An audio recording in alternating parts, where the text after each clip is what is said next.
Alright, this will be part 15 of chapter 2, and we'll be going over wellness.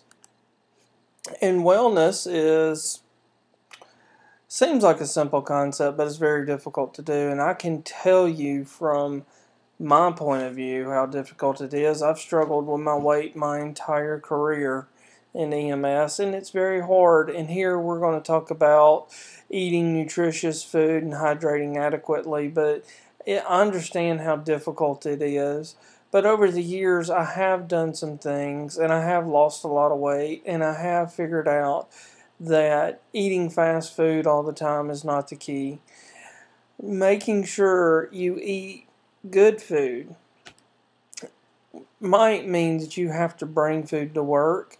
Depending on where you work at, if you work at a station that has a kitchen, you may be able to cook your own meals.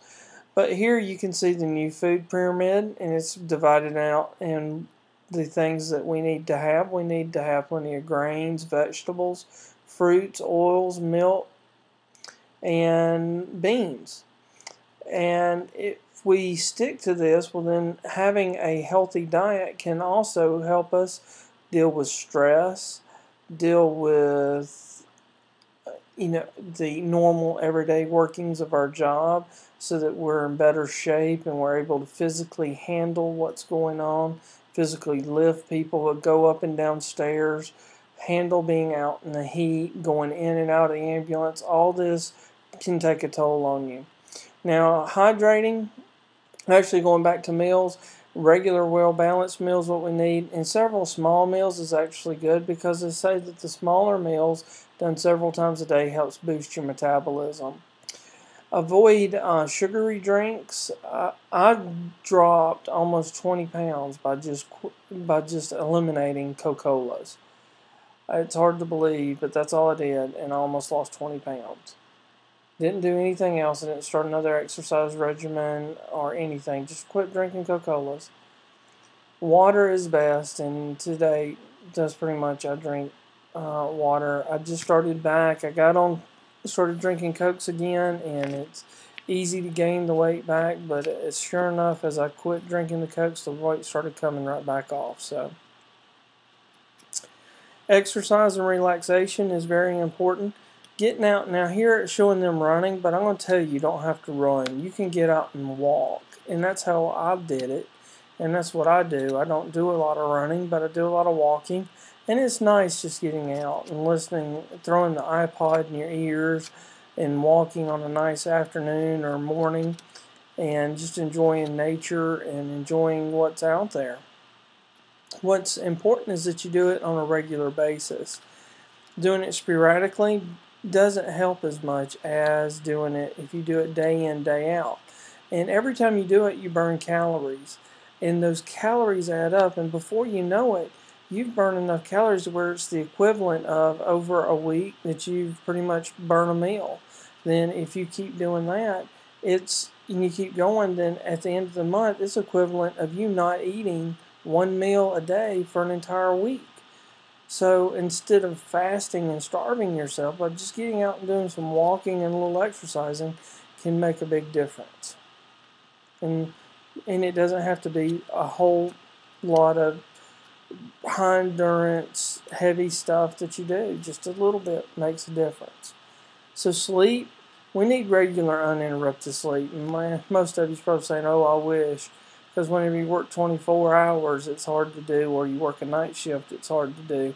And unfortunately, EMS does not mean earn money sleeping. We may get to sleep a few hours here and there, but it's hard to do. But the best you can, try and get uninterrupted sleep. Go to bed early if you can. Whenever you are at home, just get on a regular sleep pattern when you're at home. Quality, not length of time, is important. So whenever you do sleep, make sure it's in a nice quiet area where you're comfortable and it's dark and you can sleep good. Disease prevention, know your family's health history. If you have a cardiac history in your family, then you may want to focus on doing things that's going to help you reduce your risk of cardiac disease or diabetes, which might mean you need to adjust your lifestyle.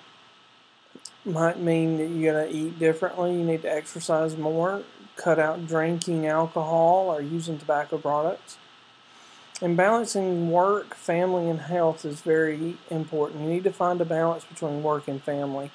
Try not to get in those habits, and I know it's hard to do, but getting in that overtime swing where you're working 48 hours on and off for 24 is not good for family. I've been doing this almost 20 years, and I've seen it and I've lived it. It's not a good family builder thing when you're only there every third day. If you're only gone every third day and you're home for 2, that can be very good because you get to spend a lot of time with your family. But try not to constantly work 48s. Rotate schedule and take time off when possible. I know people who have had PTO time, and whenever they added it up, they had 2 or 3 months that they could take off because they never take time off. Use the time. That is what it's there for. Take time off, get some relaxing time in, and enjoy life there. And if you're having some significant stressors there, seek some help, get some help. It's not a big deal, and it's acceptable for you to go talk to someone, and that can be a social worker, it can be a counselor, it can be your supervisor, it can be your pastor at church, or a family member or a loved one. But just don't go at it alone, and you'll be okay. Well, that just concludes our wellness section. The next section we'll be getting into will cover workplace issues, and just continue moving right along.